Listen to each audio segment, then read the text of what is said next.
सोलापूर आयोजित अनादी केटरर्स सोलापूर आणि शुभराय महाराज मठ परिवार सोलापूर प्रायोजित भव्य नारदीय कीर्तन महोत्सव आज या ठिकाणी या महोत्सवाला सुरुवात होती आहे। दिनांक 20, 21, 22, 23 आणि 24 सप्टेंबर 2016 या 5 दिवसांच्या कालावधीमध्ये हा कीर्तन महोत्सव या ठिकाणी संपन्न होणार आहे। मला तरी असं वाटतं की हा केवळ कीर्तन महोत्सव कीर्तनकारांसाठी आहे, पण तुमच्या आमच्या सर्वांसाठी हा भव्य असा आनंदोत्सव आहे असं म्हणावं असं मला वाटतं।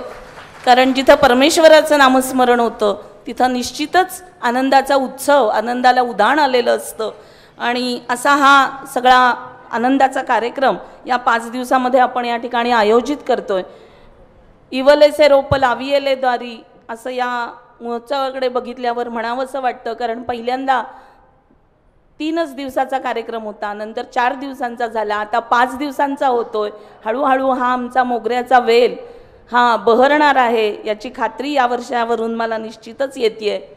आज मी या ठिकाणी उभी आहे ती आजच्या कीर्तनकार आहेत सौभाग्यवती अपर्णा नागेश सहस्रबुद्धे यांचा परिचय करून देण्यासाठी। तत्पूर्वी आजच्या या कीर्तन महोत्सवाचं औपचारिकपणे उद्घाटन या ठिकाणी होतं आहे। मी आमंत्रितांना या ठिकाणी बोलावते आहे। सन्माननीय श्रीयुतजी सुहासजी परिचारक, श्रीयुत अवधूतजी मुंगळे, कुमुदिनी बुवा, शोभा परिचारक,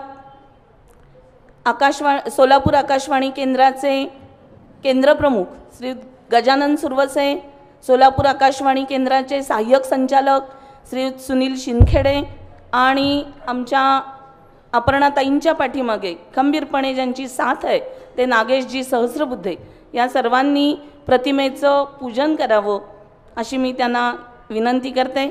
याशिवाय आजच्या ज्या कीर्तनकार आहेत सौभाग्यवती अपर्णाताई सहस्रबुद्धे यांना पण मी या ठिकाणी विनंती करते आहे त्यांनी प्रतिमेचं पूजन करावं आणि आपण पुढच्या कार्यक्रमाला सुरुवात करतो आहोत। आजच्या कार्यक्रमाचे दुसरे कीर्तनकार हरिभक्तपरायण श्रीयुत प्रभंजन भगत पुणे यांना मी या ठिकाणी स्टेजवर आमंत्रित करते, त्यांच्याही हातून प्रतिमेचं पूजन व्हावं।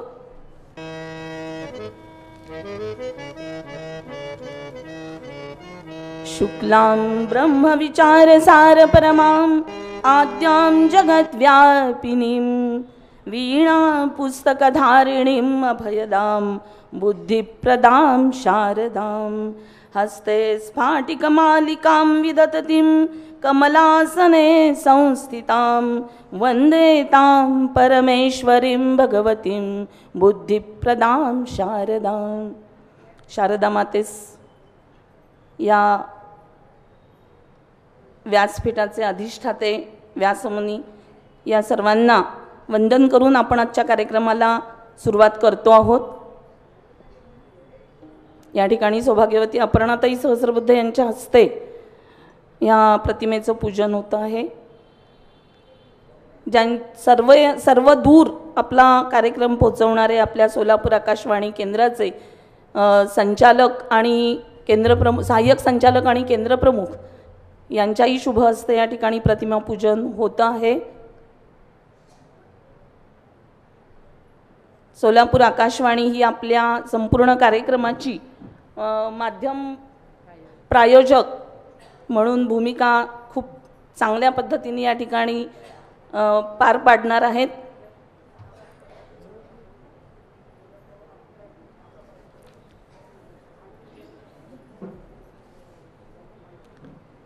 या भव्य नारदीय कीर्तन महोत्सवाची सुरुवात ज्यांनी केली त्या अपर्णाताई, त्यांच्या पाठीशी खंबीरपणे उभे असणारे त्यांचे पती श्रीयुत नागेशजी सहस्रबुद्धे आणि ज्यांच्या नावामध्ये शुभ आहे अशा शुभांगीताई बुवा, हे 3 खंबीर नेतृत्व या कीर्तन महोत्सवाला लाभलेला आहे आणि त्यामुळेच हा कीर्तन महोत्सव या ठिकाणी रंगतो आहे।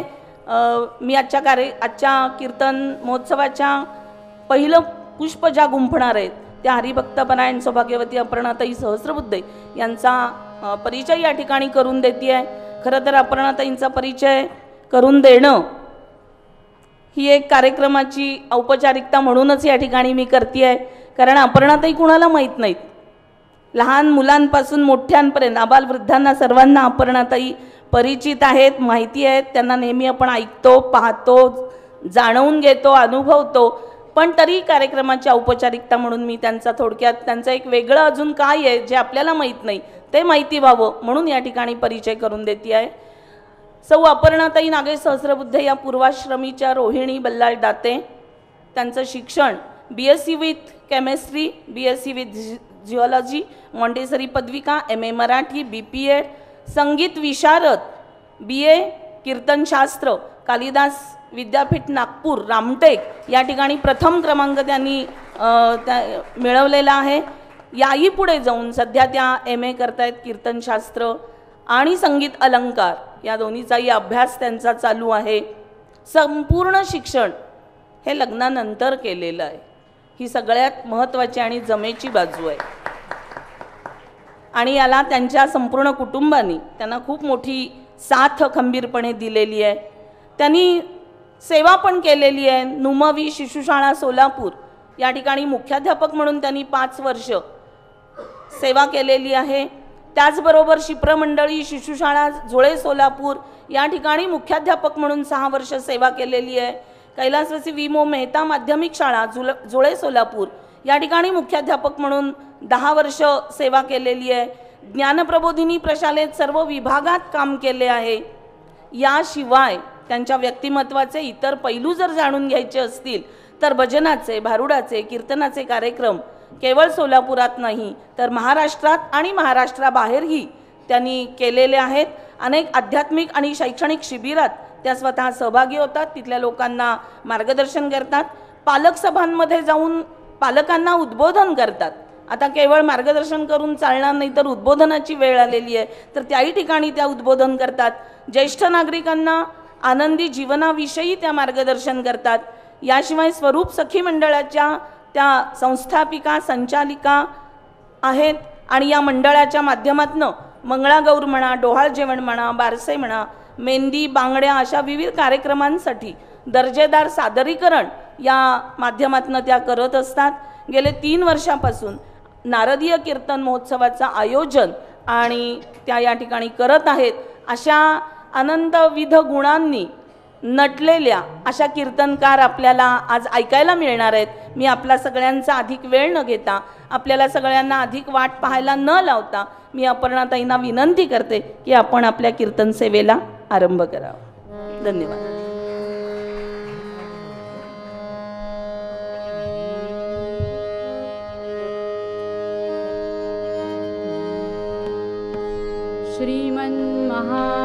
श्रीमन्महागणाधिपतये नमः. जय जय रघुवीर समर्थ. ध्यायेदाजानुबाहुं धृतशरधनुषं बद्धपद्मासनस्थं पीतं वासोवसानं नवकमलदल स्पर्धिनेत्रम्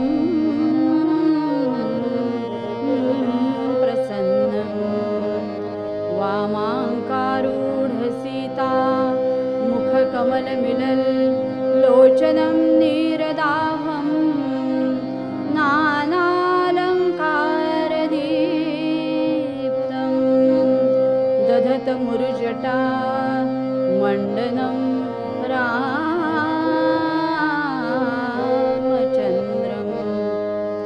मनोजवं मारुततुल्यवेगं जितेन्द्रियं बुद्धिमतां वरिष्ठं वातात्मजं वानरयूथमुख्यं श्रीरामदूतं शरणं प्रपद्ये. मूकं करोति वाचालं पङ्गुं लङ्घयते गिरिं यत्कृपातमहं वन्दे परमानन्द माधवम्. गुरुर्ब्रह्मा गुरुर्विष्णु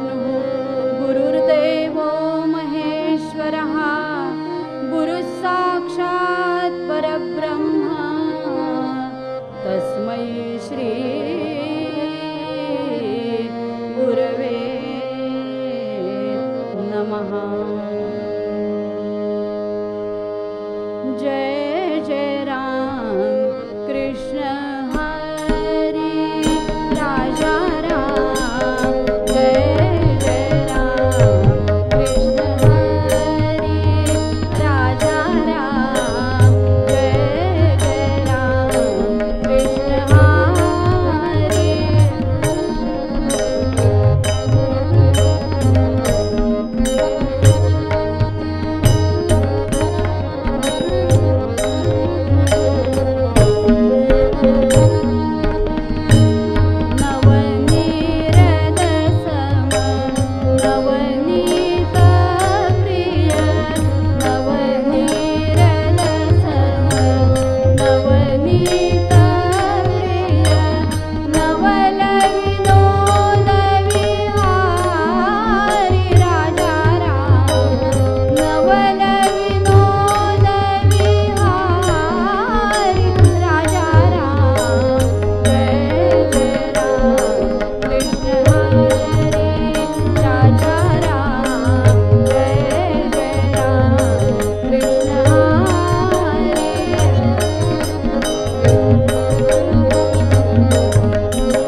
श्रोते तुम्ही साक्षात शंकर,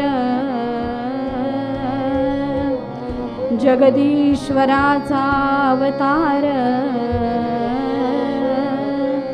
तेथे मी दीन पामर काय बोलू शके।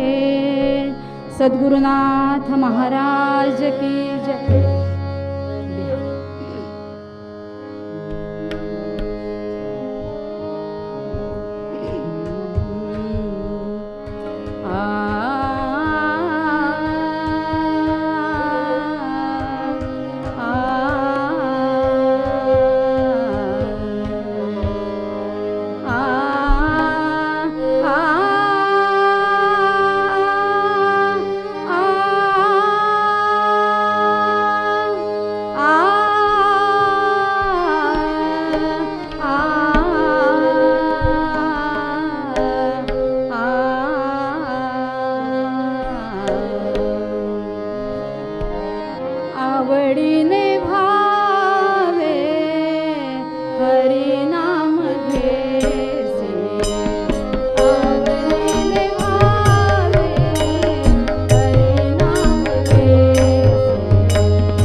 संत श्रेष्ठ एकनाथ महाराजांचा अभंग आहे.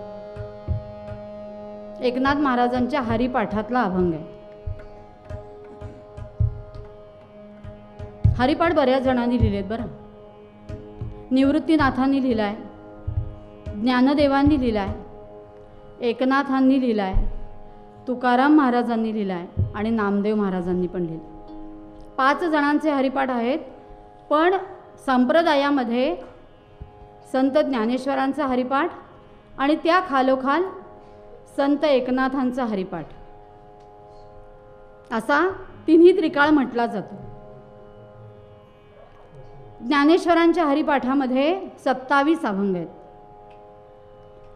आणि त्यातले जवळजवळ 25 अभंग 4 चरणांचे आहेत. ज्याला आपण कडवी म्हणतो त्याला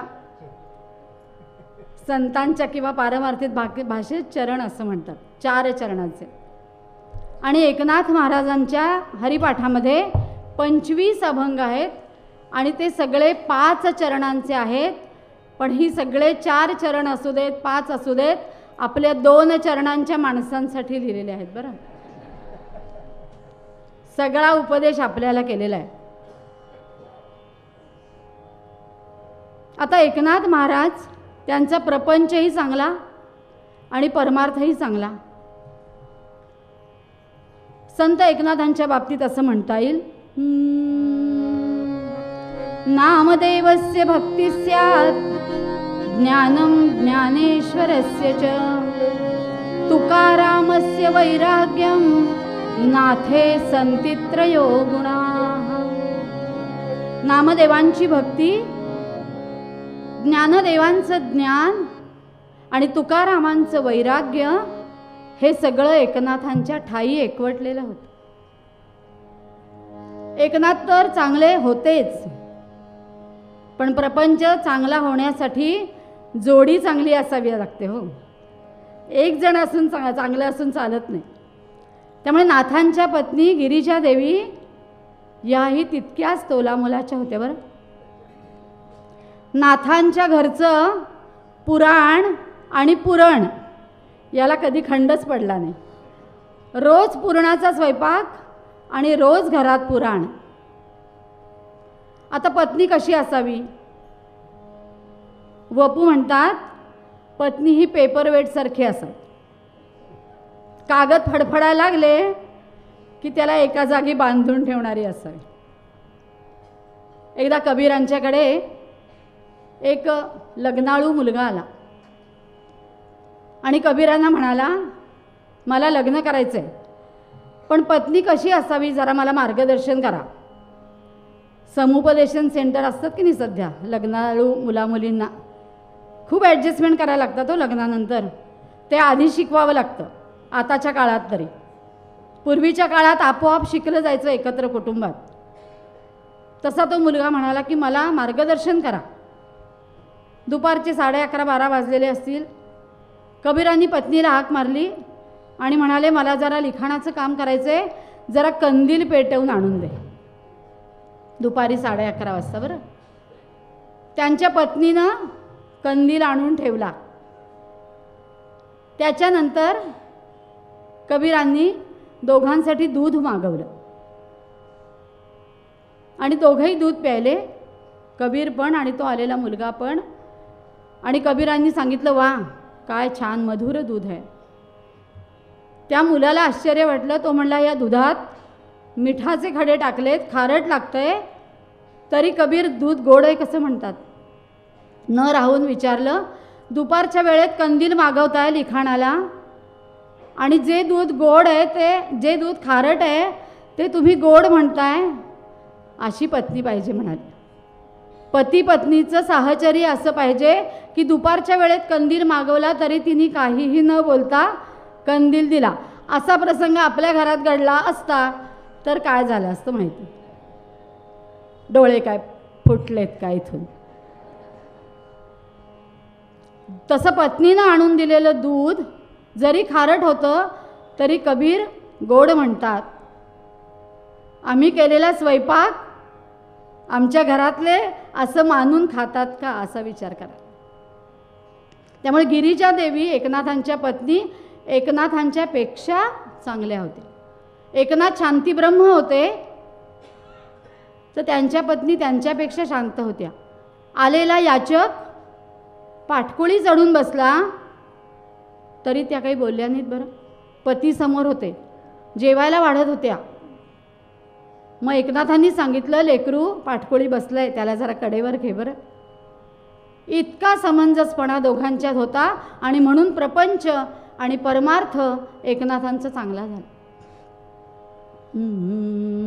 आवडीने भावे हरिनाम घेसी, तुझी चिंता त्यासी सर्व आहे.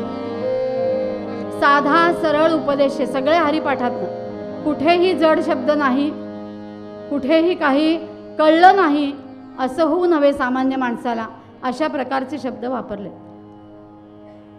आता आवडीने नाम घ्यायचंय. आमची आवड काय काय असते अगदी सकाळी उठल्यापासून बघूयात. आम्हाला उठल्या उठल्या आधी चहा लागतो, जो इंग्रजांनी आपल्या देशात आणला. थंड प्रदेशात ही उष्णपेय आवश्यक असतात, पण आपल्या भारतासारख्या उष्णकटिबंधाच्या प्रदेशात या काय उपयोग आहे चहा या पेयाचा. पण इंग्रजांनी गल्ली बोळात फुकट विकला चहा आणि हे रंगीत पेय आमच्या लोकांना आवडायला लागलं आणि आज किलो किलोनी विकत घेऊन आमची मंडळी सगळी चहा पितात.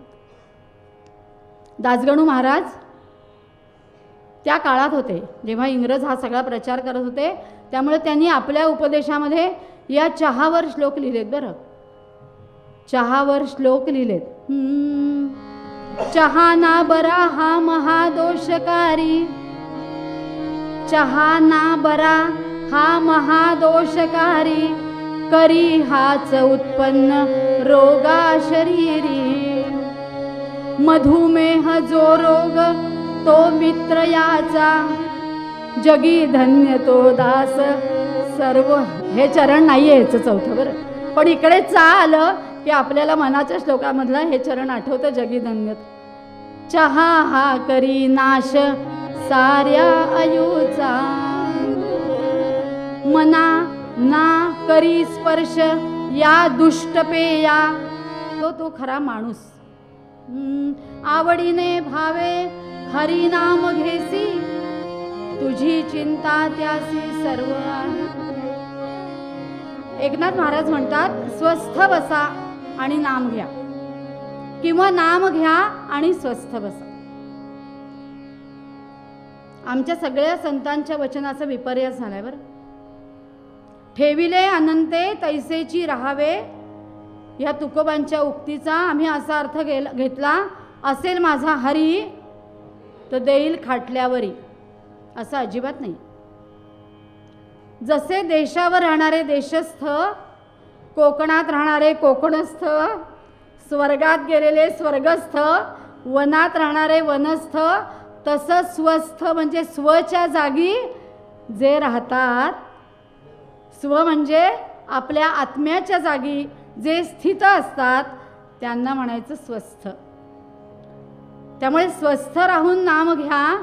हे स्वस्थ हा शब्द आपल्याला जितका सोपा वाटतो तितका तो अजिबात सोपा नाही.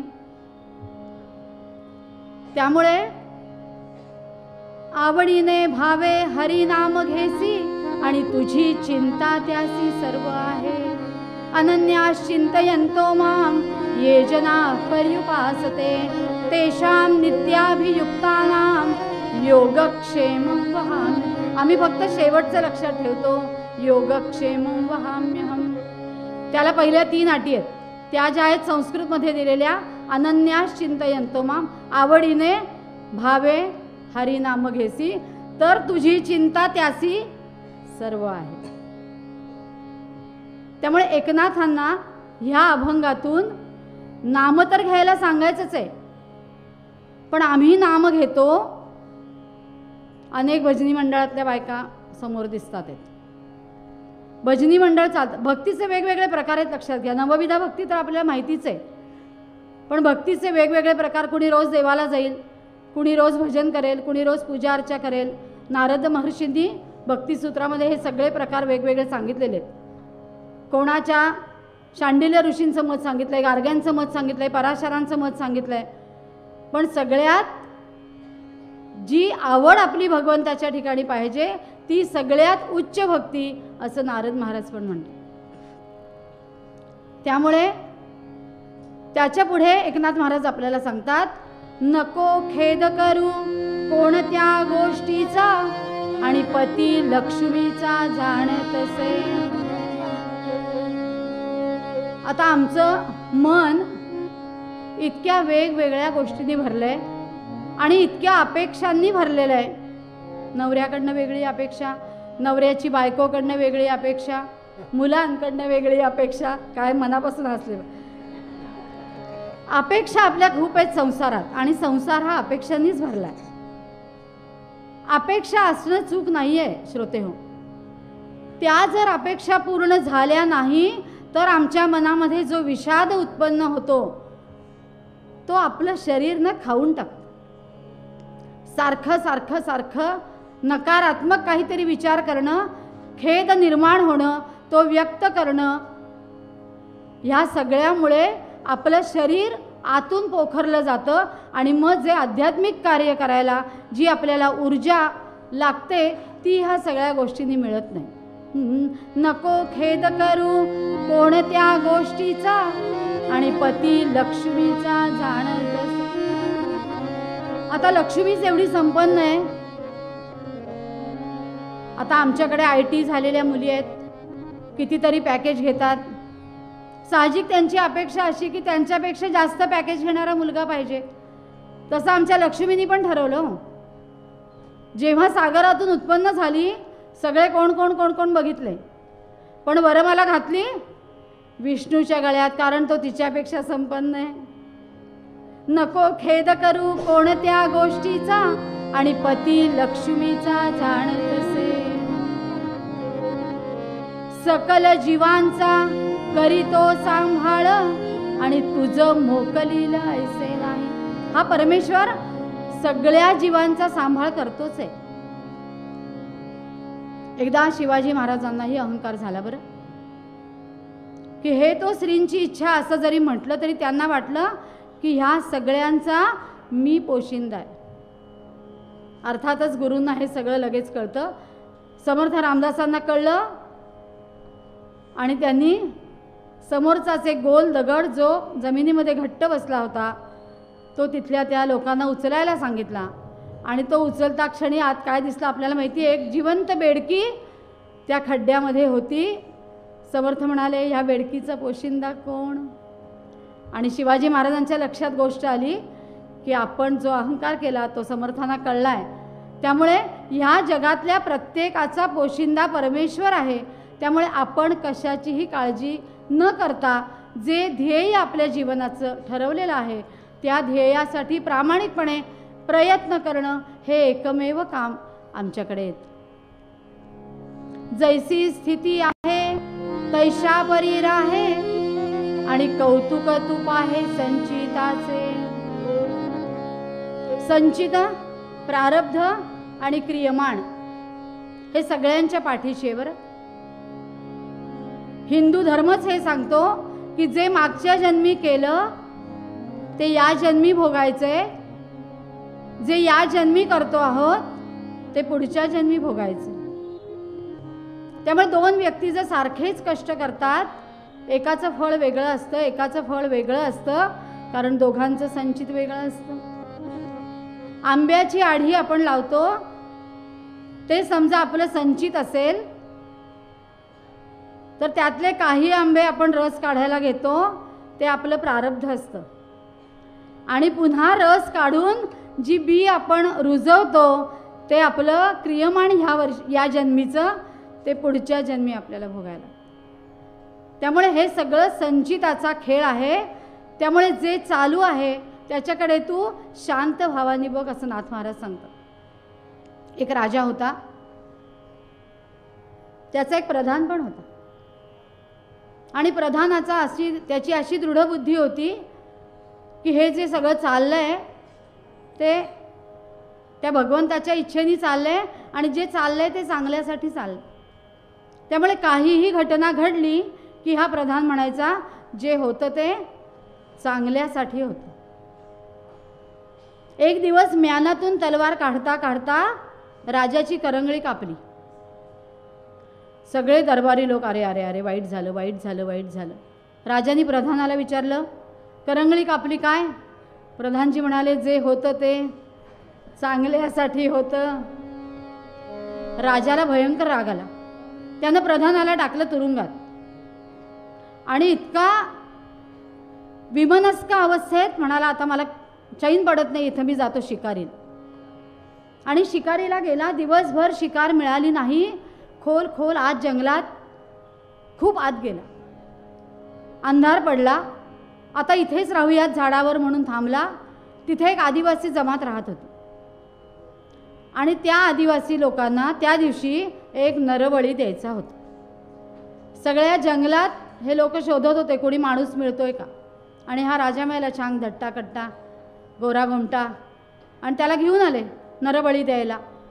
त्यांच्यातला जो वयोवृद्ध आदिवासी गृहस्थ होता तो म्हणे त्याला सगळा तपासा. नरबळी देताना पूर्ण माणूस पाहिजे, त्याचा कुठलाही अवयव काढला गेलेला नसला पाहिजे. आणि तपासता तपासता लक्षात आलं की याची करंगळी नाही आहे. सोडून द्या म्हणले याला, हा नरबळी चालत नाही. राजा तडक राजवाड्यात आला. म्हणला प्रधानांना वर बोलवा. प्रधान आले. राजा म्हणाला तुमचं बरोबर आहे, खरोखरी जे घडतं ते चांगल्यासाठी घडतं, पण प्रधानजी तुम्हाला तुरुंगात जावं लागलं त्याचं काय? प्रधानजी म्हणले ते पण झालं ते चांगल्यासाठीच झालं. एरवी शिकारीला मी तुमच्याबरोबर असतो, राजाची करंगळी तुटल्यावर माझा नरबळी नसता का गेला म्हणाले. त्यामुळे जे होतं ते चांगल्यासाठी होतं. जैसी स्थिती आहे तैशा परीर आहे आणि कौतुक तूप आहे संचिताचे. संचिताची अनेक उदाहरणं देता येतील. एका राजवाड्यात एक पाणक्या होता. राजकन्येच्या महालातलं पाणी त्यांनी भरावं आणि मग बाकीचा दिवस इकडे इकडे घालवावा. पाणक्या असतो. एक दिवस पाणी भरता भरता भरता जेव्हा तो पाणी भरायला आला तर तिथे एक देवी इकडे एक सुतांचा गठ्ठा आणि इकडे एक सुतांचा गठ्ठा घेऊन बसलेली. यातलं एक सूत हुडकायचं, यातलं एक सूत हुडकायचं आणि त्याची गाठ मारायची. तर त्या पाणक्याने विचारलं तू कोण आहेस? तर तिने सांगितलं मी विवाहवेदी आहे, मी इथे लग्नाच्या गाठी जमवते. तुम्हाला कोणाला सापडणार नाही बरं. ती अगदी ज्यांची लग्न व्हायची त्यांना पण नाही सापड. ती म्हणे मी ह्याच्यातला धागा हा मुलींचा आहे आणि हा मुलांचा आहे, मी ह्यातला एक धागा घेते ह्यातला एक धागा घेते आणि ती गाठ मारली की त्या दोघांचं लग्न जमतं. आता पाणक्याला जरा उत्सुकता वाटली. तो म्हणे मग सांगाल का की माझं लग्न कुणाशी होईल? तर ती देवी म्हणाली ज्या राजकन्येच्या महालात तू आज पाणी भरतोयस त्या राजकन्येशी तुझं लग्न होणार. आता यालाही आश्चर्य वाटलं. आनंदित होऊन आला राजवाड्यात आणि राजकन्येला सगळा वृत्तांत सांगितला. ती म्हणे मग काय तू पण विचारलंस का लग्न कोणाशी होणार आहे? तो म्हणे हो विचारलं. मग कोणाशी होणार आहे? म्हणे सांगू का नको तुम्हाला? म्हणे सांग, त्याच्यात काय, कोणाशी होणार आहे ते सांग ना मला. तर तो म्हणे तुमच्याशीच होणार आहे माझं लग्न. आता असं म्हणल्यावर राजकन्या चिडली. साधा पाणक्या चांगला एक दगड घेतला आणि त्याच्या डोक्यावर भिरकावला. खूप पडली. तो म्हणला मी तुमचं काम सोडतो. तो म्हणला हे काय खरं दिसत नाही बहुतेक. काम सोडतो म्हणाला आणि जाऊन जंगलाच्या वाटेवर जाऊन बसला. बसला बसला संध्याकाळ झाली. रात्री तिथेच झोपला. दुसऱ्या दिवशी सकाळी उजाडता उजाडता एक हत्ती सोंडेत एक माळ घेऊन आला आणि त्याच्या मागे बरेच सैनिक येत होते आणि त्या हत्तीने आल्यावर ती माळ त्या पाणक्याच्या गळ्यात घातली. मागनं सैनिक आले. महाराजांचा विजय असो, महाराजांचा विजय असो. गर्जना सुरू झाल्या. याला काहीच कळेना. तो म्हणे हे काय सगळं चाललंय? तर ते सैनिक म्हणाले आमच्या राज्याला वारस नाही आहे आणि राजांनी सांगितलं हा हत्ती घेऊन जा, हा ज्याच्या गळ्यात माळ घालेल तो आपल्या राज्याचा राजा होईल. आणि मग हा पाणक्या राजा झाला. राजा झाल्यावर ह्या राजकन्येला मागणी घातली आणि मग अर्थात राजाच होता. राजकन्येने तात्काळ हो म्हटलं. लग्न झालं आणि लग्न झाल्यानंतर पहिल्यांदा जेव्हा हा गेला पाणक्याच्या वेशात गेला. तो म्हणे ओळखलं का मला? म्हणे हा बा अगदी चेष्टा करायची लहर आलेली दिसते या स्वारीला. तो म्हणे चेष्टा बिष्टा काही नाही, मी पाणक्याच आहे आणि तुझं माझं आज लग्न झालं. जैसी स्थिती आहे तैशा परी राहे आणि कौतुक तू पाहे संचिताचे. जशा चांगल्या गोष्टी आहेत संचिताच्या तशा वाईटही आहेत. जे भाग्यात आहे नशिबात आहे ते कोणाला कधीच कळत नाही हो. 4 वर्षाच्या मुलीला काही व्यसन नसताना ब्लड कॅन्सर होतो हे तिचं संचित आहे. परवा महाडला झालेली घटना हे त्या सगळ्यांचं संचित एकत्र येऊन झालेली घटना आहे. त्यामुळे हे जे आहे हे कोणीही थोपवू शकत नाही. आणि त्यामुळे एकनाथ महाराज शेवटी असं म्हणतात की एका जनार्दनी भोग प्रारब्धाचा आणि हरी कृपे त्याचा नाश आहे. जर हरीची कृपा झाली कशी केव्हा होईल? आवडीने भावे हरी नाम घेसी.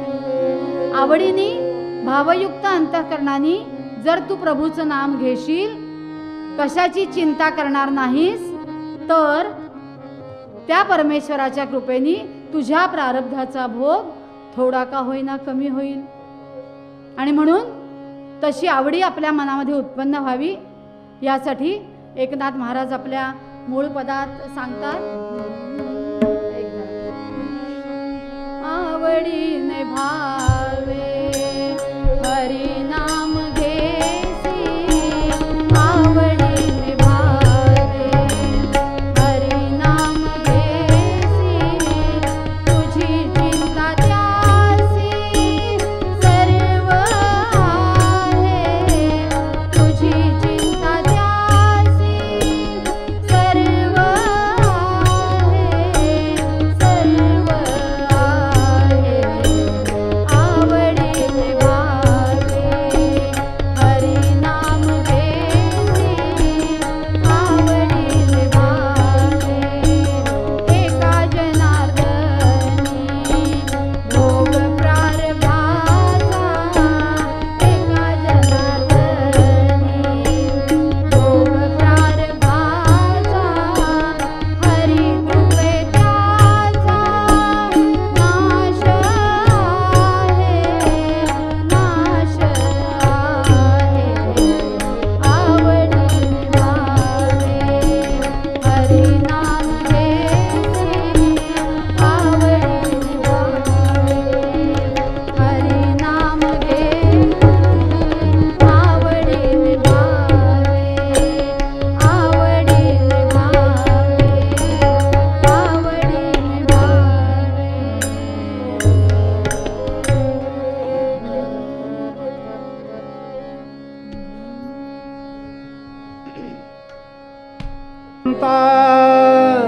मधुसूदना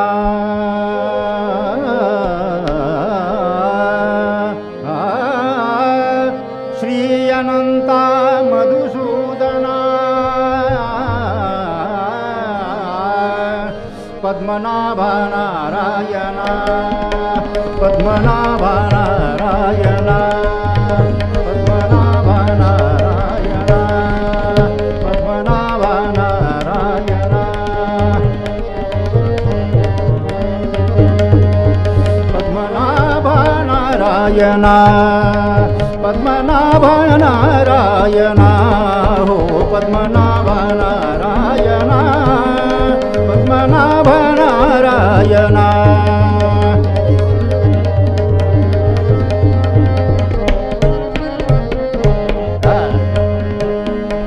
सकल देवाधिदेवा. सकल देवाधिदेवा. देवा देवा सकल देवाधिदेवा. सकल देवाधिदेवा. कृपाळुवादी केशवा. कृपाळुवादी केशवा. कृपाळुवादी केशवा. केशवा कृपाळु आदि केशवा. महानंदा महानुभवा. महानंदा महानुभवा. सदाशिवा सदाशिवा सहजरूपा सदाशिवा सहजरूपा हो पद्मनाभा नारायणा पद्मनाभा नारायणा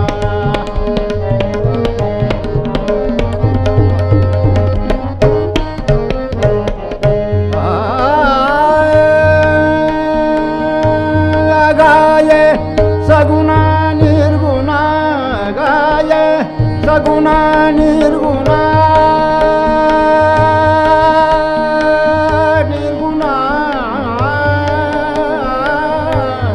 गाये सगुणा निर्गुणा निर्गुणा सगुणा निर्गुणा गाये सगुणा निर्गुणा जगजनिता जगजीवना जगजनिता जगजीवना वसुदेव देवकी नंदना वसुदेव देवकी नंदना बाळरांगना बाळकृष्णा बाळरांगना बाळकृष्णा हो पद्मनाभा नारायणा पद्मनाभा नारायणा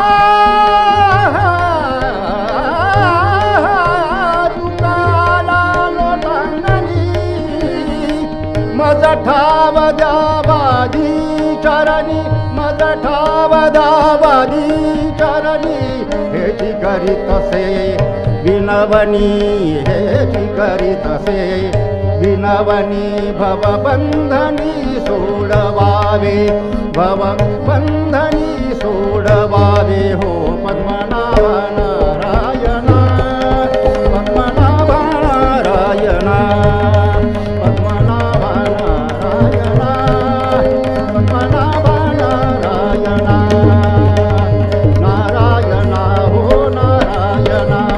नारायणा हो नारायणा नारायणा हो नारायणा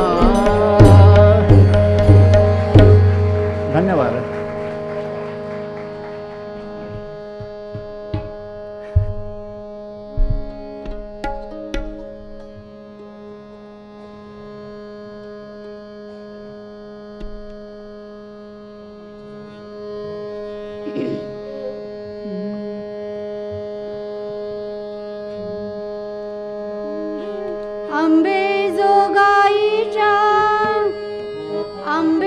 आंबेजोगाईच्या सन्निधजे परळी वैजनाथसे आंबेजोगाईच्या सन्निधजे परळी वैजनाथसे तेथे साधू मूर्ती तेथे साधू नागा जगमित्र भक्त नांदतसे राम राम राम हरे हरे राम राम राम राम रघुत्तम राम राम राम राम सीतापते राम राम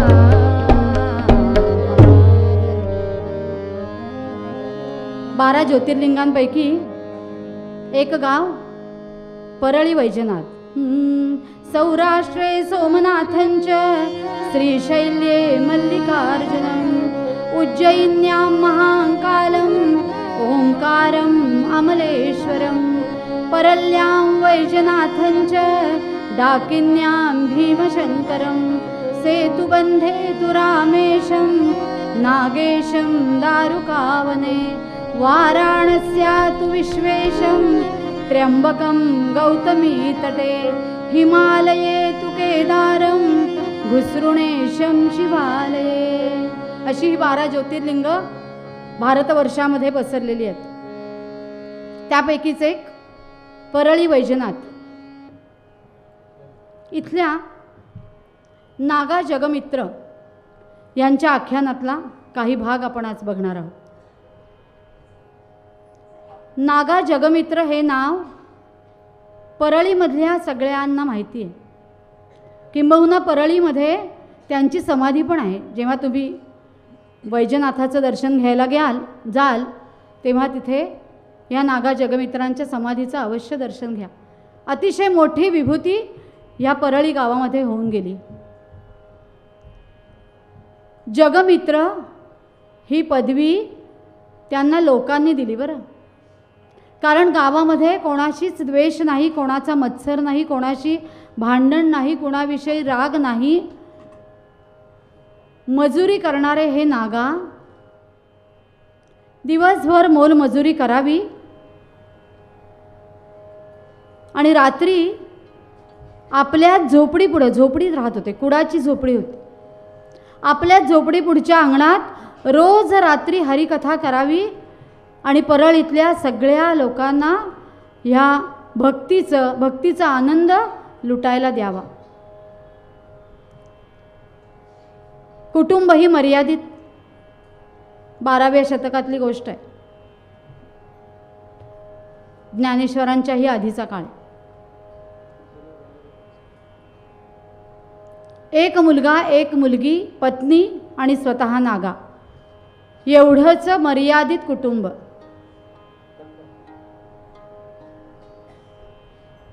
याचा अर्थ प्रपंच केला, संसार केला तो फक्त वंश विस्तारासाठी केला. पुन्हा विरक्त आहे. आताच्या काळातल्यासारखं नाही.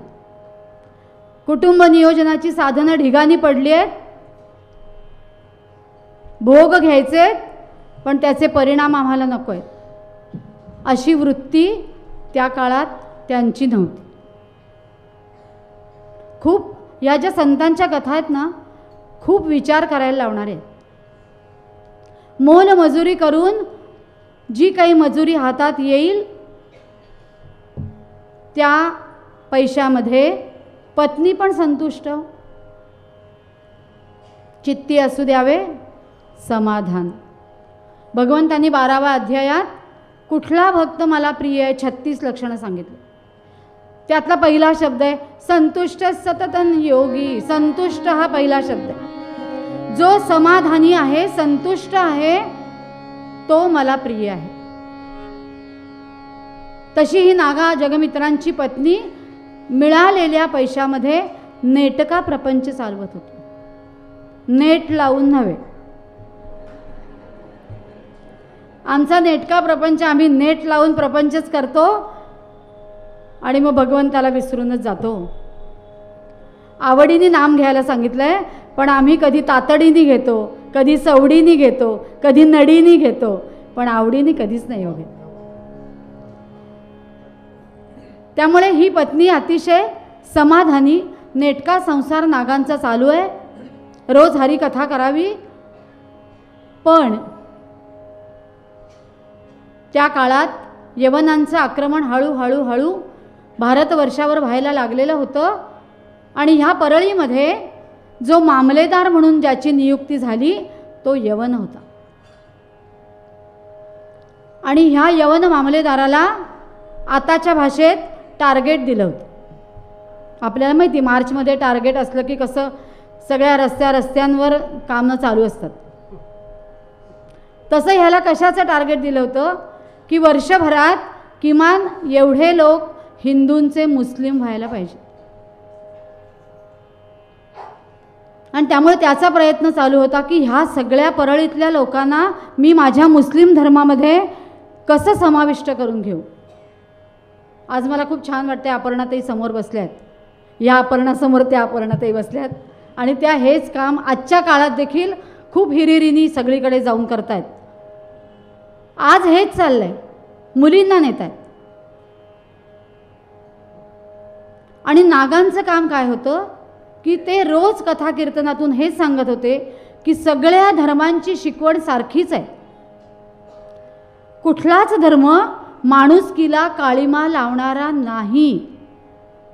पण ज्या धर्मामध्ये आपण जन्माला आलेलो आहोत तो धर्म कदापि सोडायचा नाही. सोडायचा तर नाहीच, पण त्या धर्मामध्ये जे सांगितलेलं आहे ते नीटपणे त्याचं पालन करायचं. आज हेच होत नाही. घराघरातनं आपणच आपल्या धर्माचं पालन नीटपणे करत नाही. आणि त्यामुळे मुली अशा सुसाट जातात, त्यांना कळत नाही की आपण कोणाबरोबर जायला पाहिजे. घरात नॉनव्हेज आलं जे आपण कधीच नाही खायला पाहिजे. घराघरातनं दारू आली, बायका पण नवऱ्यांच्या बरोबर बसून प्यायला लागल्या. पोरांनी काय संस्कार घ्यावेत.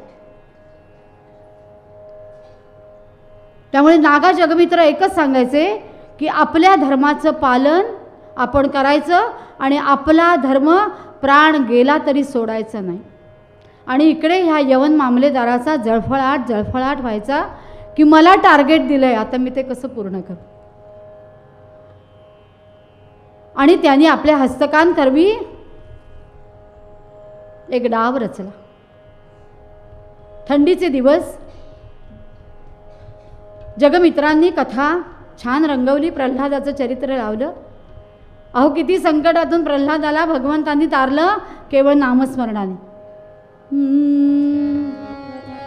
प्रभू नामाचा घोष तदा चाले, प्रभू नामाचा घोष तदा चाले. देह भान हिते विसरून आडोले, देह भान हिते विसरून आडोले.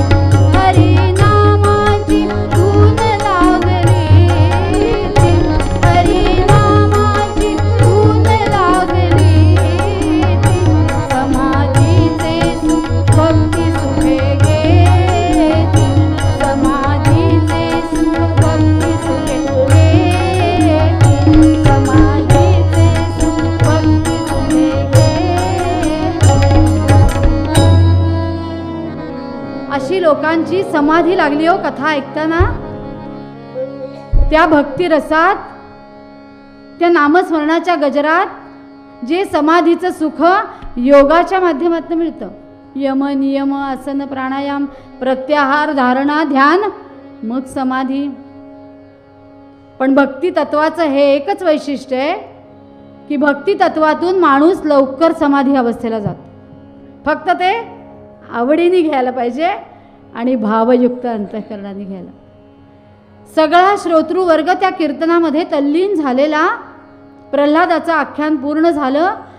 प्रत्येक जण आपल्या आपल्या झोपडीत जाऊन झोपला. नागा जगमित्रही आपल्या झोपडीमध्ये गेले. पत्नी 2 मुलं त्यांच्या सवे निद्रादेवीच्या अधीन झाले.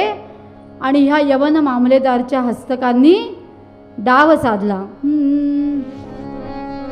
दुष्टपणाने आग लावली, दुष्टपणाने आग लावली. भयकंपित हो लोक, आभाळाला ज्वाळा विडती, मरणी पडला धाक. दुष्टपणाने आग लावली, भयकंपित हो लोक, आभाळाला ज्वाळा विडती, मरणी पडला धाक. पोरे बाळे आत झोपली, काही ना हालचाल, काय जाहले काही नकळे, प्राण त्यांचे अनमोल.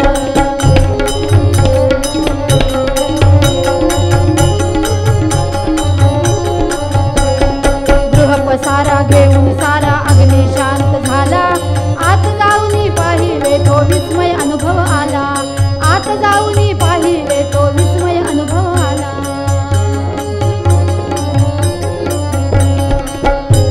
या यवन मामलेदारच्या हस्तकांनी नागांच्या झोपडीला आग लावून दिली हो. ज्वाळा, कुडाची झोपडी, ज्वाळा तेव्हाच लगेच भडकल्या आणि त्या सगळ्या धगीनी बाकीच्या झोपड्यातले लोक जागे झाले. जगमित्रांच्या झोपडीला आग लागली, आग लागली. प्रत्येक जण काळजीच्या स्वरात आपल्या झोपडीच्या बाहेर येतोय. पण कळे ना झोपडीच्या आत हे कुटुंब आहे का नाही. जर असेल तर त्यांचं काय झालं असेल. आणि सगळ्यांच्या लक्षात आलं की हे काम या यवन मामलेदाराचं आहे. कोणाशीही वैर नसलेला हा माणूस ह्याच्या झोपडीला आग लावली. पण इतक्या ज्वाळा भडकलेल्या की कुणाला आत जाऊन बघण्याचं धाडसही होईल. थोड्या वेळाने आग शांत झाली आणि प्रत्येक जण आत जायला कचरायला लागला की आता आपल्याला आत गेल्यावर कोणतं दृश्य आपल्याला बघायला मिळेल. आणि जड अंतःकरणाने सगळे आत गेले आणि सगळ्यांच्या डोळ्यातनं अश्रुधारा व्हायला लागल्या. पण श्रोते होते जे अश्रू आनंदाचे होते, कारण चारही जण शांत झोपले होते. जी प्रल्हादाची कथा आदल्या दिवशी रात्री सांगितली ना, त्याच कथेचा प्रत्यक्ष अनुभव सगळ्यांना बघायला मिळाला. आणि लोकांच्या कलकलाटाने जगमित्र जागे झाले. म्हणाले, काय झालं काय झालं, कथेची वेळ झाली का? जगमित्रांच्या डोक्यात हरिकथा करायची हा एकच विषय होता. आणि सगळं बघितल्यावर पत्नी रडायला लागली की काय हे, इतकी भगवंताची सेवा माझा हा पती करतोय आणि आमची झोपडी जाळावी लोकांनी. पण जगमित्र तिला शांत करतायत, म्हणतायत रडू नकोस. इतके दिवस ह्या झोपडीच्या आतलंच आपलं घर होतं, पण आता हे विश्वची माझे घर, ऐसी मती जयाची स्थिर, आता हे सगळं विश्व माझं घर झालंय. कशाला रडतेस? एवढी आग लागली पण आपल्याला काही झालं नाही. परमेश्वर आपल्या पाठीशी आहे, रडू नकोस. क्या बात. आणि तो प्रसंग निभावला, सगळ्या लोकांना आनंद झाला. पण ह्याला कळलंच नाही हो भगवंतांनी रक्षण केलं हे. पण ह्या सगळ्या लोकांना वाटलं की जगमित्रांना आज राहायला घर नाही, तर आपण सगळेजण मिळून त्यांना घर उभं करून देऊया. अहो सगळे तयारीला लागले. कोणी विटा आणल्या, कोणी दगड आणले, कोणी माती आणली, कोणी कौलं आणली, कोणी गज आणले. अनंत हस्ते कमलावराने, घेता किती घेशील तो कराने. अहो भगवंतच ह्या सगळ्या हातांनी द्यायला लागला. आपले 2 हात अपुरे आहेत. आणि 2 दिवसात नागा जगमित्रांचं घर उभं राहिलं. त्यातच एका भक्तानी आपल्या मालकीची काही जागा होती ती पण जगमित्रांना देऊन टाकली. म्हणाला, ह्या जागेवर आता तुम्ही उद्यापासूनचं कीर्तन करा. आणि इकडे यवन मामलेदाराचा जळफळाट की आता मी ह्या माणसाला मारल्याशिवाय माझं टार्गेट पूर्ण होणार नाही. मला जे सांगितलंय की ही सगळी माणसं मुस्लिम धर्मामध्ये ओढ, ते ह्या जगमित्रांमुळे मला शक्य होत नाहीये. आता ह्यांना मी कसा मारू? तो वेगवेगळे डावपेच आखण्याच्या बेतात आहे. आणि ही जमीन ह्या भक्तानं जगमित्रांना दिली, ती त्याची नोंद कागदोपत्री केली नाही म्हणून या मामलेदारानं ती जमीन बळकावली. भूखंडाचे घोटाळे तेव्हापासून आहेत, 12व्या शतकापासून आत्तापर्यंत चालू आहे. त्याला कुठे काय भूखंडाच्या घोटाळ्याला खंड नाही कुठे.